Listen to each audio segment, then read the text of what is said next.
ಕೇವಲ 10 ನಿಮಿಷ ಸುರಿದ ಮಳೆಗೆ ಸ್ಮಾರ್ಟ್ ಸಿಟಿ ಕಾಮಗಾರಿ ಕರ್ಮಕಾಂಡ ಬಯಲು.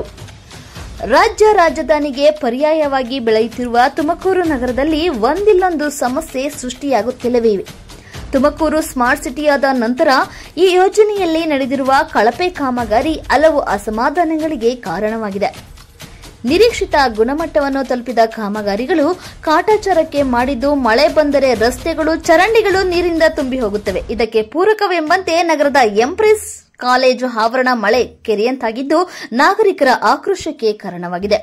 ತುಮಕೂರು ನಗರದಲ್ಲಿರುವ ಎಂಪ್ರೆಸ್ ಕರ್ನಾಟಕ ಪಬ್ಲಿಕ್ ಶಾಲೆ ಸ್ಮಾರ್ಟ್ ಸಿಟಿ ಯೋಜನೆಯಡಿಯಲ್ಲಿ ನಿರ್ಮಿಸಿರುವ ಸಭಾಂಗಣ ಎದುರು ಕೇವಲ 10 ನಿಮಿಷ ಸುರಿದ ಮಳೆಯಿಂದ ಸಭಾಂಗಣದ ಎದುರು ನೀರು ನಿಂತಿರುವ ದೃಶ್ಯಗಳು ಕಂಡುಬಂದಿತು.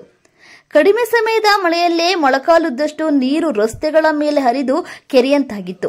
ತಾತ್ಕಾಲಿಕ ನೀರು ಹೋಗುವ ವ್ಯವಸ್ಥೆಯೂ ಸರಿಯಾಗಿ ಇರದ ಕಾರಣ ನೀರು ನಿಂತಲ್ಲೇ ನಿಂತುಕೊಂಡಿತು. ಎಂಪ್ರೆಸ್ ಶಾಲೆ ಸಭಾಂಗಣದಲ್ಲಿ ನಡೆದ 70ನೇ ವನ್ಯಜೀವಿ ಸಪ್ತಾಹ ಕಾರ್ಯಕ್ರಮದಲ್ಲಿ ಭಾಗವಹಿಸಿದ ವಿದ್ಯಾರ್ಥಿಗಳು, ಅಧಿಕಾರಿಗಳು, ಸಾರ್ವಜನಿಕರು ಮೊಣಕಾಲುವರೆಗೂ ನಿಂತಿರುವ ಮಳೆ ನೀರಲ್ಲಿ ಪರದಾಡುತ್ತಾ ನಡೆದುಕೊಂಡು ಹೋಗಿರುವ ದೃಶ್ಯಗಳು ಕಂಡುಬಂದಿತು.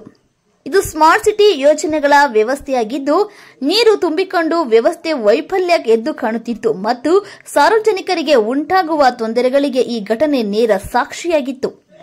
ಸ್ಮಾರ್ಟ್ ಸಿಟಿ ಕಾಮಗಾರಿಯು ದೋಷಪೂರಿತವಾಗಿದ್ದು ಮಳೆ ನೀರು ಕಾಲುವೆಗಳು ಚರಂಡಿಗಳು ಸರಿಯಾಗಿ ನಿರ್ವಹಿಸಲ್ಪಡದಿರುವುದರಿಂದ ಮತ್ತು ಯೋಜನೆಯ ಪೂರಕವಾದ ಮೂಲಭೂತ ಸೌಕರ್ಯಗಳು ಇಲ್ಲದೆ ಇರುವುದು ವಿಫಲತೆಗೆ ಹಿಡಿದ ಕೈಗನ್ನಡಿಯಾಗಿದೆ. ಇನ್ನು ಮುಂದಾದರೂ ಮಹಾನಗರ ಪಾಲಿಕೆ ಅಧಿಕಾರಿಗಳು ಇಂತಹ ತೊಂದರೆಗಳನ್ನು ತಡೆಗಟ್ಟಲು ಸೂಕ್ತ ಕ್ರಮಗಳನ್ನು ಕೈಗೊಳ್ಳಬೇಕೆಂಬುದು ಸಾರ್ವಜನಿಕರ ಆಗ್ರಹವಾಗಿದೆ.